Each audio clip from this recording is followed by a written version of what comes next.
Politicians and scandals go together like peas and carrots, as Forrest said of himself and Jenny in the movie Forrest Gump. Maybe that's why the ABC TV drama Scandal never could stay in the top rankings. It was too mundane. Scandals are so common they couldn't make it interesting enough to hold an audience. Sadly, the only thing as common as politicians embroiled in scandal would be religious leaders embroiled in scandal.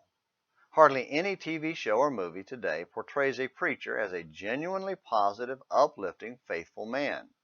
They're generally portrayed as cold and harsh, or faithless hypocrites, or sexual predators using their positions to prey on the weak. Understandably, entertainment goes for the drama to attract viewers. But unfortunately, too many religious leaders fit one or more of those descriptions, some infamously so. The difficulty for religious folks is that while we strive to live by a higher standard, we are made of flesh and blood and live in a sin-filled world, so failure is all too common. Add to that a predatory media looking to destroy any religious leader, and the room for error is very small. Even the best has to make only one mistake, and his reputation can be ruined forever. Gideon, the reluctant warrior, is one of those who made a huge mistake that ruined his reputation, that overshadowed his faith. Most people only know about him tearing down the town's idol, or leading the army of 300 to victory, or refusing to become king. Each one is great individually, but together they are even greater in totality. And while few today know about his mistake that became a scandal to his house, the nation in his day knew, and most importantly, God knew.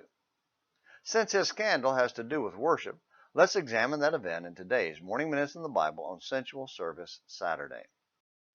This event was recorded in Judges 8, verses 24 through 27, and arose out of his power and authority from that phenomenal victory over Midian and his refusal to accept their offer to become king. Instead, he asked for a small gift offering, a tax, if you will. It was only an earring from each person taken from the enemy they had just defeated. The people were happy to do so, and it turned out to be a huge amount of gold, about 70 pounds. At today's price, that's about $2.25 million worth of gold. That wasn't his mistake, though. It's what he did next that became a scandal. The New Living Translation says it most clearly for us today. Gideon made a sacred ephod from the gold and put it in Ophrah, his hometown. But soon all the Israelites prostituted themselves by worshiping it, and it became a trap or scandal for Gideon and his family, Judges 8, verse 27. The ephod was a priestly garment used in worshiping Yahweh, so it clearly was made for a religious purpose. So, no matter what he intended, and the text doesn't say, it was directly in conflict with God's revealed way of worship, which alone was enough to make it wrong. But the sin was compounded by how it became an idol that led other people away from God. Instead of creating an idol that gave him religious power over Israel, he should have encouraged Israel to worship God according to God's law. The same principle applies to us today.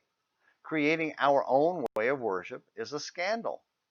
God revealed a pattern of worship in the Bible, but just like Gideon, we constantly create our own ways of worship that not only conflict with God's will, but become a trap or scandal for others who choose to worship God their way instead of his way.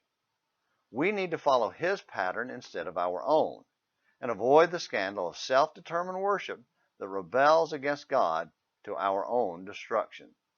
Just some thoughts on today's Morning Minutes in the Bible on Sensual Service Saturday. Until tomorrow, this is James McClenny hoping you have a great day.